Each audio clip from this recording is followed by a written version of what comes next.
Thanks for staying with us. So Nigerians have been talking about the rise and fall of the Naira in recent times. Many people have been very worried about the fact that the Naira dropped about a couple of weeks ago to almost hitting 900 Naira to the dollar. In the last few days, Naira has strengthened as a result of various factors. On the morning today, we're going to be speaking with Mr. Chukwuma Okenwa. He is Economist and CEO, Lead Network, to help Nigerians understand what is happening and how they can actually ensure they protect and they do what they can to also protect the Naira. Good morning, sir. Are you there? Yeah, good morning. Good to have you on the show. So, thank you. So usually around town, you're hearing people saying, hey, that Naira safe, magic. Can you believe that Naira is now 900 to the dollar? You know, there's always that general conversation on how Nigeria's Naira is continually depreciating. In the last few days, it has somewhat strengthened and come back to 700 and something, about 720 or so in recent times. Could you tell Nigerians what led to this? Many people always feel that it's because of the rate of the bureau de change, or politicians are holding dollars and they've come to them. What are the real reasons and what are the real factors that are causing these flip-flop of the Naira, and how can we ensure that we prevent this? Very simple. It is just a function of demand and supply. We know that a few weeks ago, the CBN announced about the Naira redesign, leading to the rise in the demand for dollars. And for the very first time, Naira went to an all-low of all times at 910 Naira to $1. But then, after some time, of course, the government had to sit to reposition the system according to Le Chatelier's principle. When a system in equilibrium is disturbed, the system has to adjust itself in such a way as to annul the effect of the change. So the government strategic team had to look into that and find out that the only way actually, and two ways to address this particular issue, would be first to increase the supply of dollars in the market, and second also, to be able to contain those that are manipulating the market. Because we know that unlike in many great nations where you also have the bureau de change operating alongside with the official rate available at the central bank, we know that the disparity between the official rate and the rates on the street, as long as Nigeria is concerned, the margin is quite very, very high. Yeah. And of course, we saw the government step into action, and I would say that apart from increasing a great deal of supplies, that the fact that the EFCC raided the bureau de change operators, causing some of them to go into hiding, and including those that will come with the Naira for an exchange. And I think that is even largely the reason, because people who were coming to demand for the Naira also know that there's no way the government can be coming for the bureau de change operators, and your own self will be left scot-free if you actually caught in that shop with bags of Ghana must go, trying to exchange your Naira for dollars. So that greatly contributed. Okay. And there was less demand in the supply of dollars, and consequently that influenced the rise in the value of the Naira.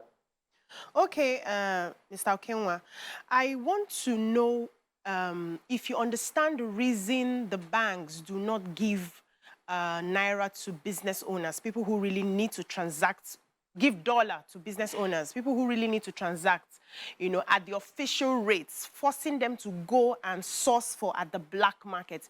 Do you know the reason behind it? And do you think it's one of the reasons we have this issue of inflation up and down? First, when you talk about the reason, I think the government of Nigeria has not been able to position the economy to earn enough dollars such that it's sufficient to make it available largely through the official windows of NAFEX for investors, for importers, for exporters. And then secondly also, many businesses actually choose to go through the parallel market so that government will not be able to track all of its income and all of its interests. So I think sometimes we may not blame the government or the central bank. Some business persons also feel that if I can actually bypass the official market, get it through the bureau de change operators, it's actually the black market like we call it, because most of the things you do there are concealed. and cannot be reflected as long as government is known. But we know that for every $1 you assess through the official market, certainly there has to be a record for it. And most business persons do not want that. But I think the government can actually begin to address all of this, with using several strategies. Because at the moment, sometimes there's not enough incentives for businesses to gladly pay their tax to the government. And I think it's a strategy the government needs to rework as part of the economic template. Let businesses be happy to do business with the government. It is only then that we can collectively have a prosperous economy. Because discussing the economy without thinking about public-private partnership can only be said to be counterproductive. Yeah. Mr. Okenwa, how often do you think the government should talk about should actually redesign our Naira, and so that, because it seemed to have brought about, a positive effect. I mean, the conversation about redesigning it and what has led to, what has led to the strengthening of the Naira. How often do you think a country should do this? Between 5 to 10 years is recommended, and I think it's a policy that is what's the essence.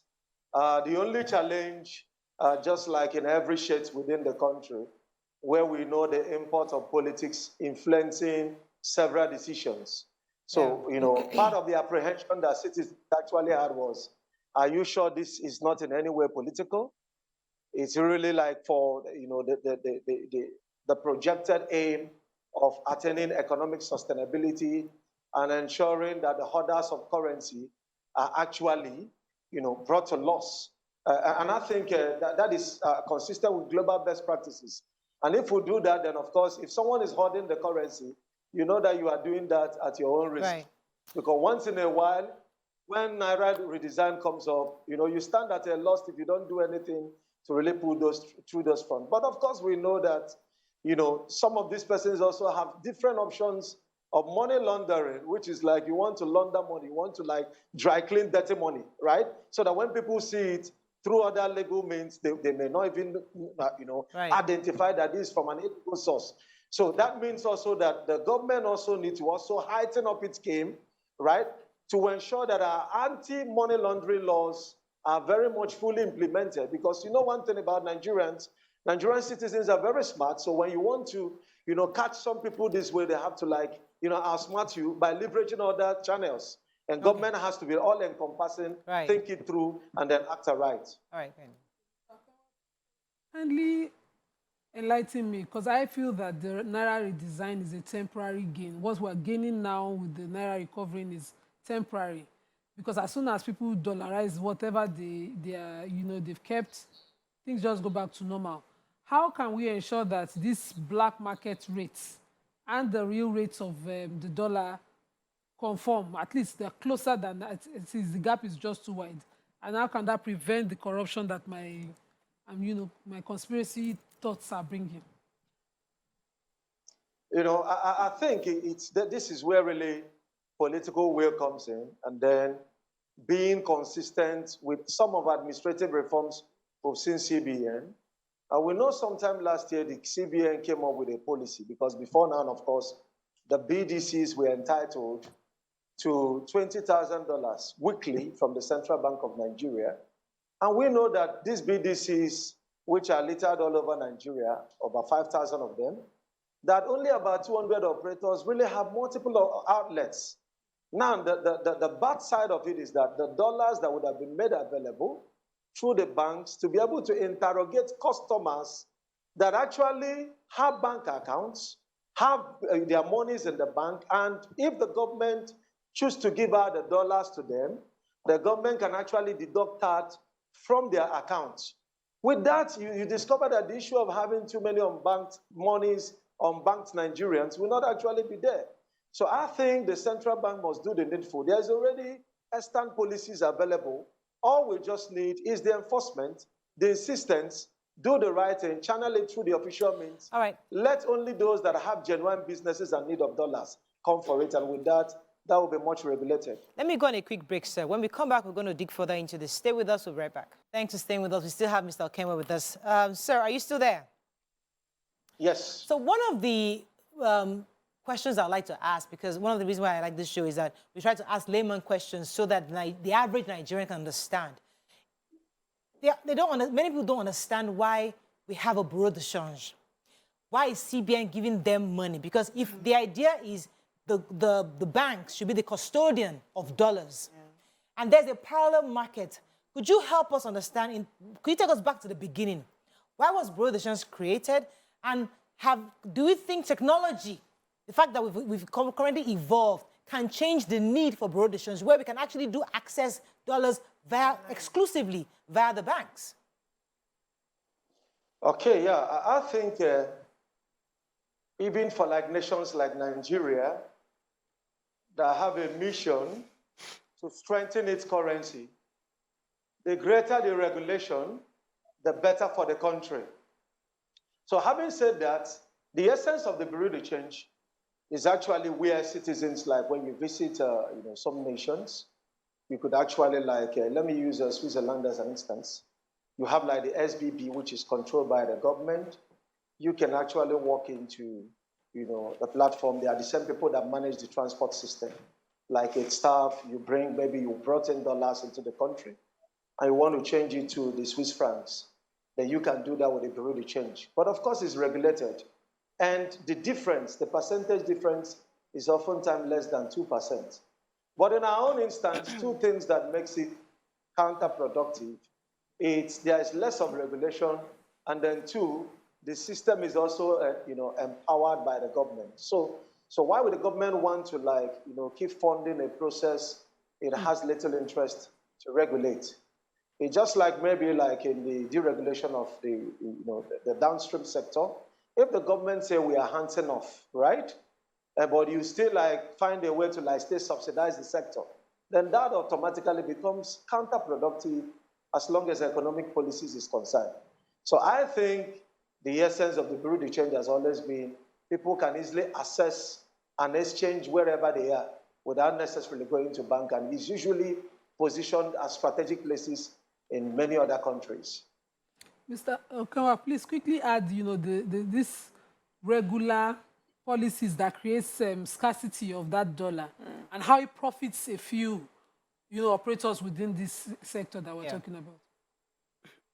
Yeah, I think, and that is where the issue comes, because if you are talking about just 200 persons registered, several outlets, and then government is, giving them money all of the time, and there's no regulation to say that you must not under whatever condition, because what I think would be regulation, if the government is saying the parallel market is illegal, then clamp down on the parallel market completely. Exactly. If you are saying we are going to allow that to coexist, right, with the official market, then you must be able to regulate it in such a way that under whatever condition, is either you use the margin, price margin, of saying it must not be more than 100 Naira difference, or in terms of percentage, and that will mean some regulation, because the market is so uncertain, so precarious.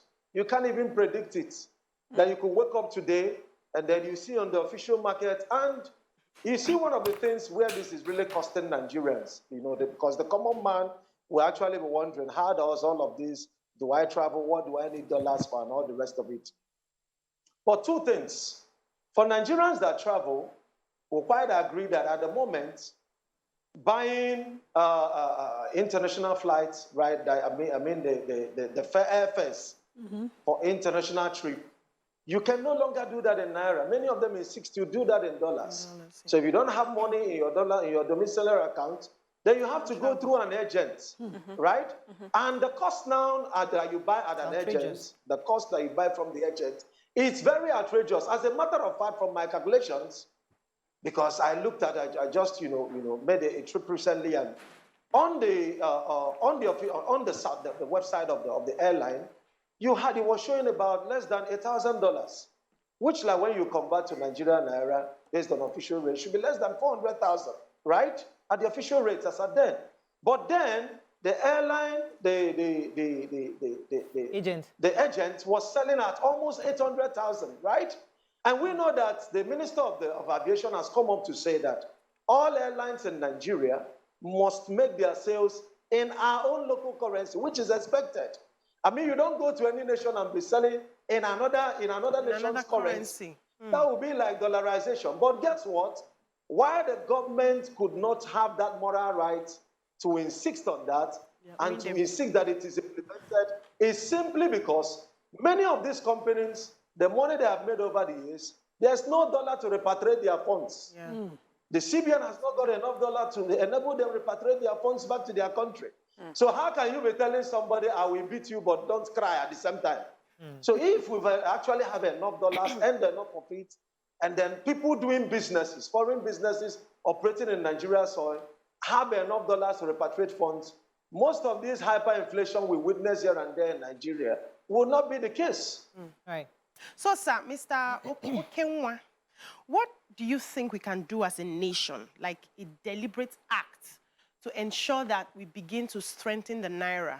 Because there are countries that you travel to, they don't pay so much attention to dollars. It's because if you come in as a foreigner, you have to change it to, there are some stores you go to, you can't even pay in dollars. As a foreigner, you have to change it to their local currency. And by the time you check the differential between the dollar and the local currency, it's just very minimal. So what do you think we can begin to do as a nation? Say, let's give ourselves 5 years to 10 years so that we can have supremacy of the Naira. If you're coming in and you're doing business here, you are going to be doing business with the Naira. What do you think we can do as a country? And let me just add, sorry, because it's sort of a similar question, so you don't have to hear it all over again.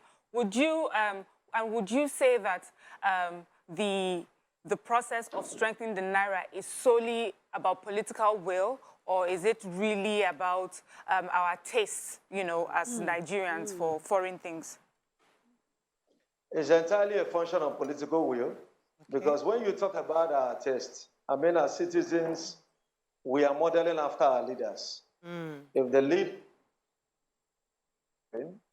including medical tourism, I mean, you can't hear any leader take delight in Nigeria that, oh, I'm based in Kogi, and I went to Lagos for holidays. I mean, that's like a common conversation abroad, right? You could hear Trump then, he said, I want to go to this city or to this state in America for holidays.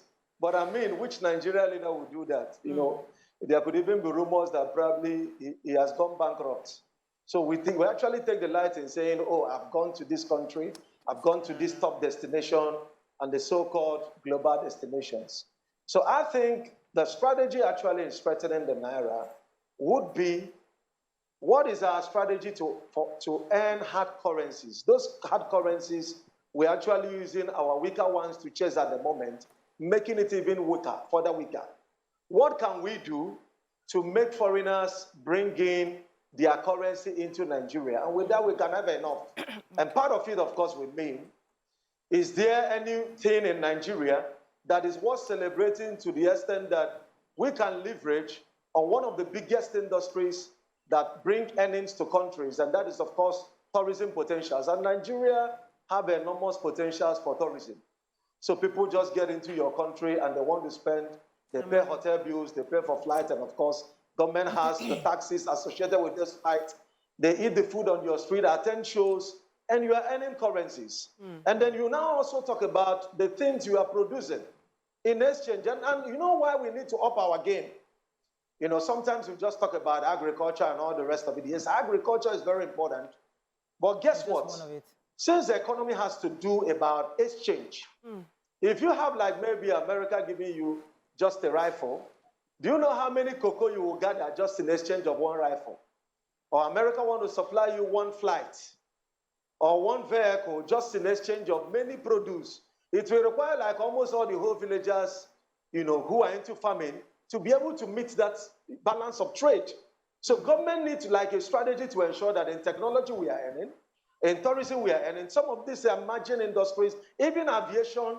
Yes, we host, you know, several flights over 3 international flights, making money from Nigerian own soil.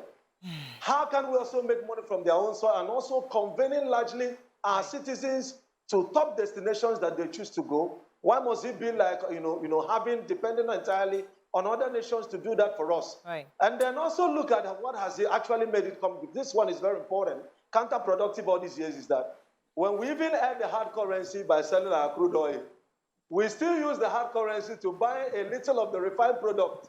And the government is even subsidizing it. So you can imagine. So you even the major source that you earn had the hard currency, you still spend it through that source to get the one. So I think that over the years we've actually had counterproductive economic policies. Thank you very much. Political will we actually have. Thank you very much, Mr. Okenwa. I think you've been able to educate our viewers a bit on this. I think generally what we need to do, as you have said, we need to increase our productivity as a nation. And I think it's important that Nigerians see that the more we earn dollars, maybe the bureau de change will now become almost insignificant because you can actually find the dollar in the banks. But currently we don't. So that's why the demand for the bureau de change is quite high. As we go into the elections, it's important that Nigerians know the right questions to ask your candidate. Because sometimes they say, I don't want to build bridges, we need hospitals, we need this. They will say it, but how are you going to get the money to do it? These are the real conversations we're going to have. So hopefully we can get more enlightened and know exactly what they're going to do to make Nigeria better.